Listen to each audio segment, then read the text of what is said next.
하나님께서 오늘 우리에게 주실 말씀은 예레미야 20장 18절 말씀입니다.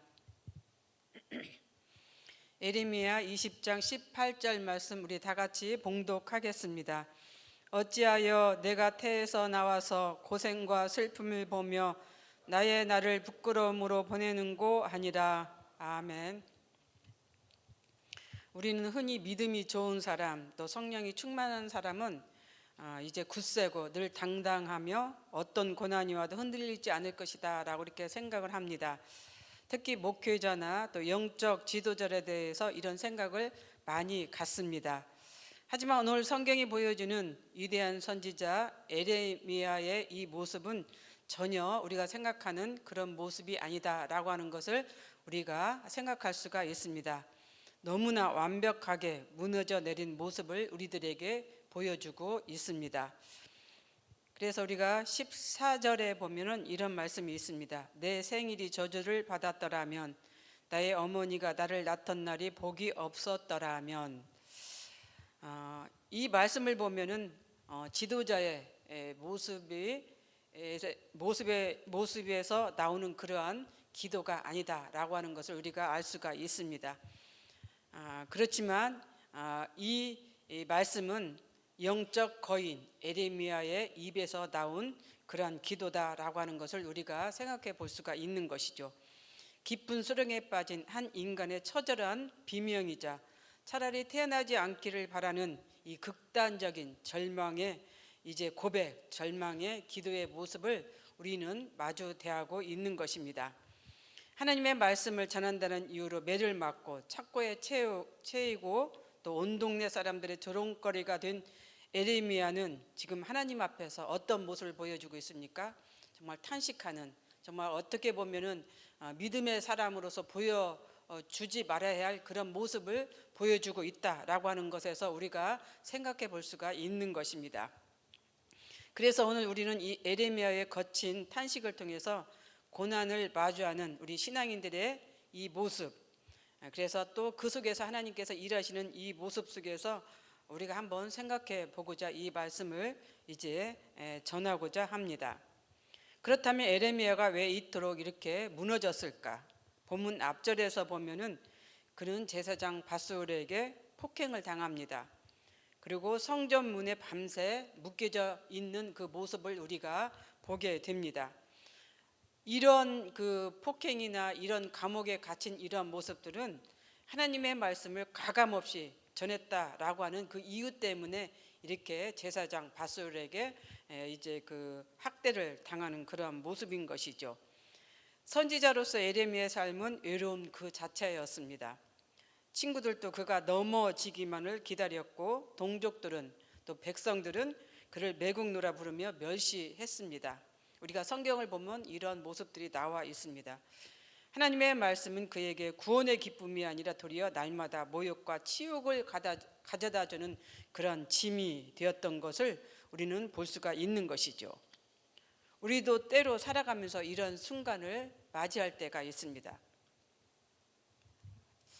우리가 신앙생활을 열심히 하는데 왜 이런 고통이 나에게 주어지나, 왜 이런 아픔이 나에게 오게 되나, 이러한 그 순간들이 우리들 앞에 다가올 때가 있다라고는 그런 것이죠. 그래서 그럴 때마다 우리는 하나님 앞에 원망도 하고 때로는 하나님을 향해서 매섭게 탄식할 때도 있다라고는 그런 것이죠.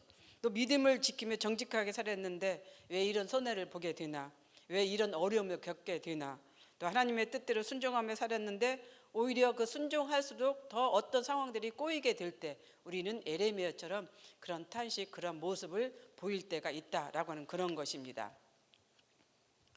그런데 우리는 여기서 주목해야 할 점이 하나가 있습니다. 예레미야는 지금 이 저주와 같은 탄식을 누구한테 이제 쏟아내고 있습니까?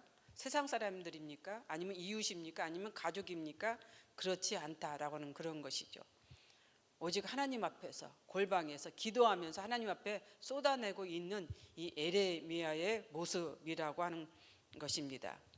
그래서 인간적인 눈으로 보면 본장 14절에서 18절을 보면은 신앙인의 모습을 보여주지 않는 그런 그 이제 말씀이 담겨져 있습니다. 그래서 불신앙처럼 보여지는 그런 이제 말씀인 것이죠.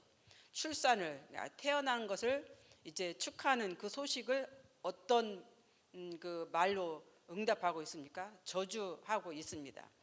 어머니의 태를 무덤으로 만들어야겠다라고 하는 이런 저주도 하고 있는 그런 모습이 이제 14절에서 18절에 있는 말씀으로 나와 있습니다. 그래서 그런 모습이 하나님 앞에 따지는 모습이죠. 그렇지만 신앙적인 눈으로 보면 이것은 역설적이게도 하나님을 향한 가장 깊은 기도다라고 하는 것을 우리가 생각해 볼 수가 있는 것입니다. 예레미야는 고통이 너무 심했지만은 하나님을 원망할 망정 하나님을 떠나지 않았다라고 하는 사실을 여기서 보여주고 있는 것입니다.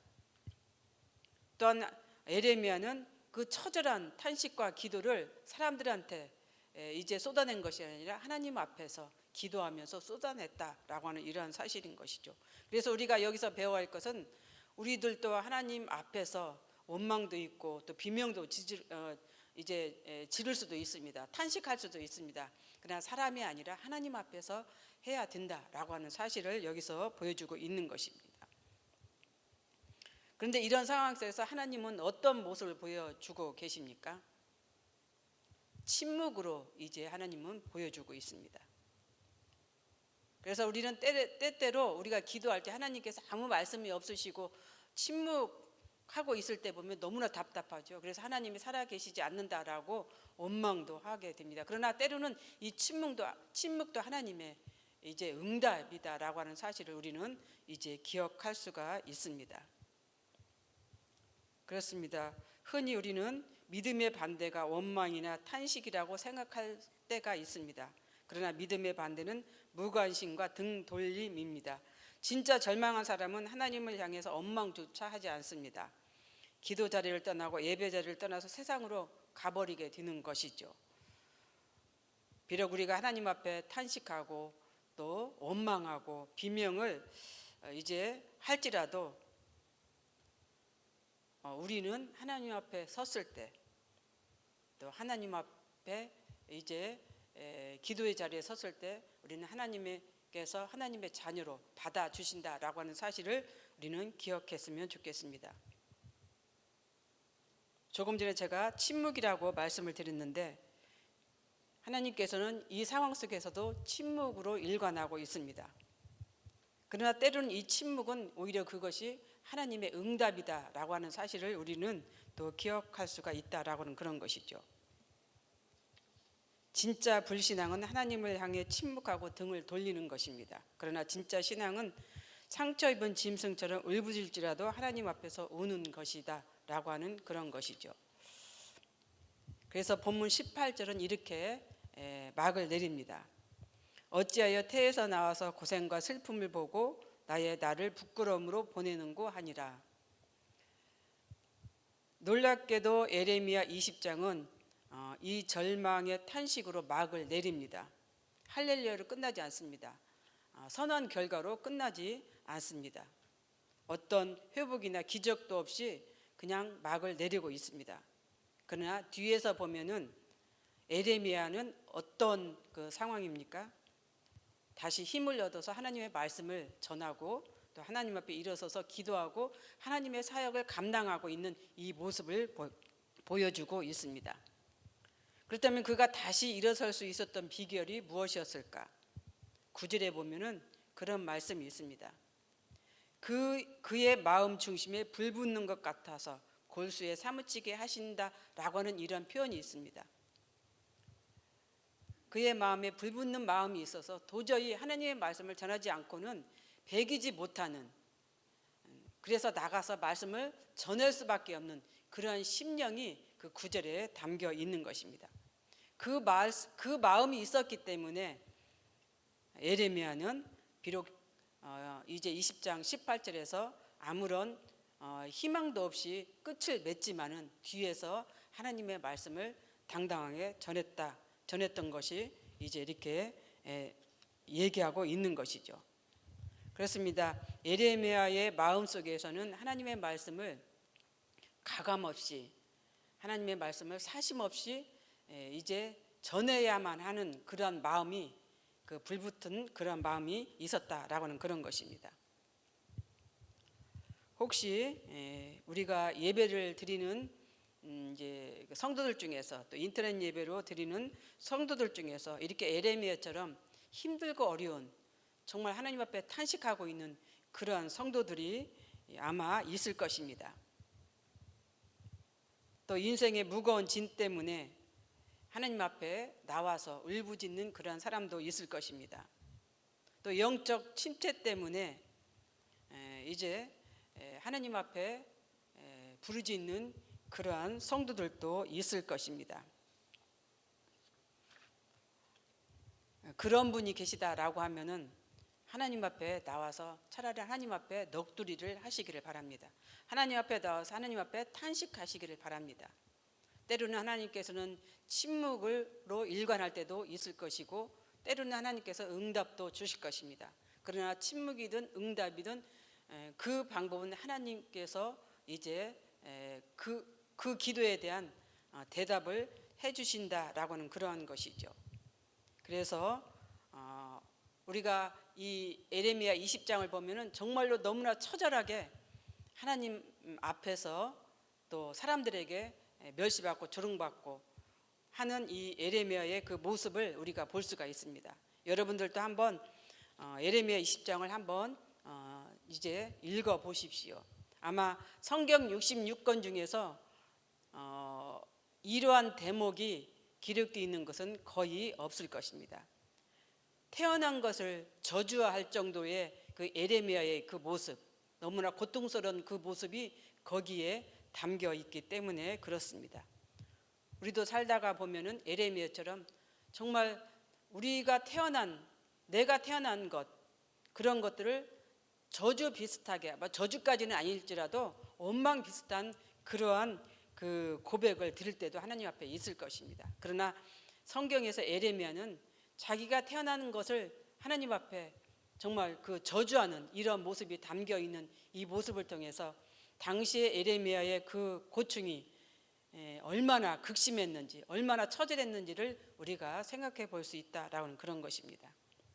그래서 우리가 힘들고 어려운 그 상황에 있는 분이 계시다라고 하면은 에레미야의 이 말씀을 이제 읽으시면서 묵상하면서 위로받는, 그래서 하나님의 음성을 듣는, 하나님의 말씀을 듣는 그러한 성도들이 되었으면 좋겠습니다. 그래서 마태복음 11장 28절에서 이렇게 말씀하고 있죠. 예수님께서 수고하고 무거운 짐진 자들아 다 내게로 오라 내가 너희를 쉬게 하리라. 이것이 우리 주님의 말씀입니다. 그리고 응답입니다. 혹 여러분들에게 무거운 짐이라고 하는 것은 여러 가지를 뜻하죠. 그런 짐을 지고 계신 분이 있으시면은 예수님께 나오셔서 예수님께 기도하시는 그러한 성도들이 되시기를 바랍니다. 기도하겠습니다.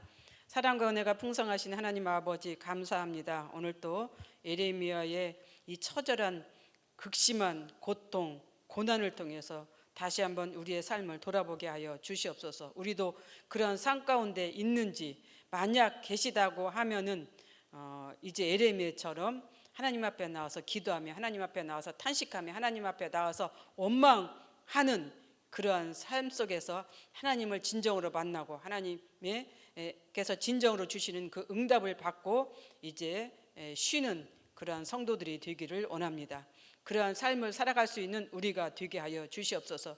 지금도 남모르게 눈물을 흘리는 사랑하는 자녀들이 있습니까? 사랑하는 성도들이 있습니까? 하나님 앞에 나오십시오. 그리하면 하나님께서 이제 다 우리들을 품어 주실 것입니다. 예수님처럼 수고하고 무거운 짐진 자들 다 품어 주셔서 우리로 하여금 쉬게 하실 줄로 믿습니다. 그러한 삶을 살아갈 수 있는 우리가 되도록 은총 베풀어 주시옵소서. 감사를 드리며 예수님의 이름으로 기도드립니다. 아멘. 공동 기도문입니다. 지금 들은 말씀이 내 삶으로 이어지게 하옵소서. 작은 교회 역할인 동네 모임이 순장을 중심으로 든든히 세워지게 하옵소서.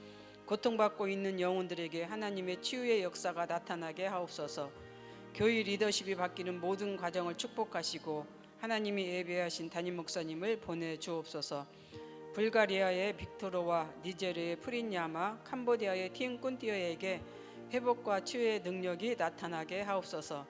지진으로 고통받고 있는 베네수엘라 국민들에게 도움과 회복의 손길을 펼쳐 주옵소서. 이 시간 공동 기도문과 개인의 기도 제목을 놓고 기도하신 후에 각자 삶의 자리로 나아가도록 하겠습니다. 기도하겠습니다.